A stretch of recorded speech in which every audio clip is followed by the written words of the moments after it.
I noticed on the outskirts of Vienna that there's a lot of places where they're like farmed and grown, and they really looked like they had emotions. They looked like they shared the same kind of fears or concerns that we have in the kind of, and so we're part of maybe the same ecosystem somehow, a shared kind of trauma maybe. As artists, there's also a history of trying to capture the kind of fragility or temporality of something.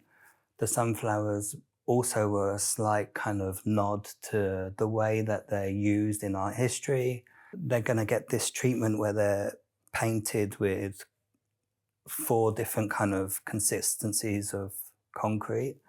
So they're also going to feel like they're kind of excavated or unearthed or have been like a victim to some sort of ecological disaster.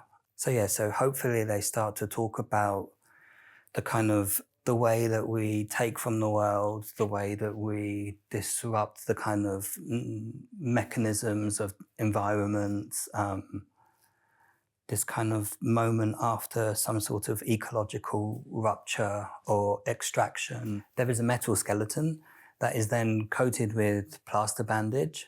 There's something really like childlike with using the plaster bandage.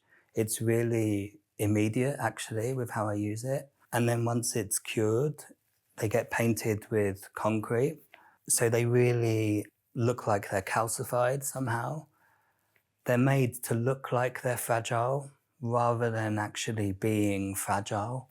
Because yeah, practically it wouldn't work if they were falling apart. So you're meant to approach them, or it's meant to give you this kind of sense of instability or precariousness with them. Like I think a lot of the times I use materials in a very kind of almost like an emotional way. I want something to reveal that it won't last forever, that it's kind of subjected to a moment where it is temporal or unstable.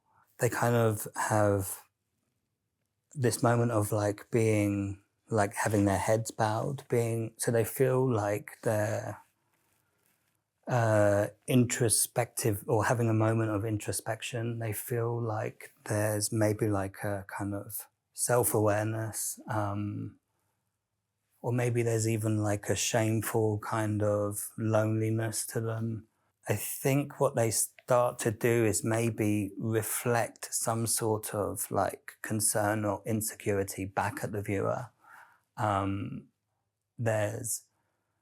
I think the world that the sunflowers are brought into, I think they maybe haven't necessarily figured out how to kind of tackle some of the mega kind of structures that they're faced against, and that they're having to they might have to collude in how to like work together. This series of works became the way that I started to think about how botany or the kind of extraction of plants has a relationship to kind of colonial histories. So yeah, so for me, the works kind of reflect on the way that we take what isn't ours, the way that we influence something that we don't necessarily have a claim to,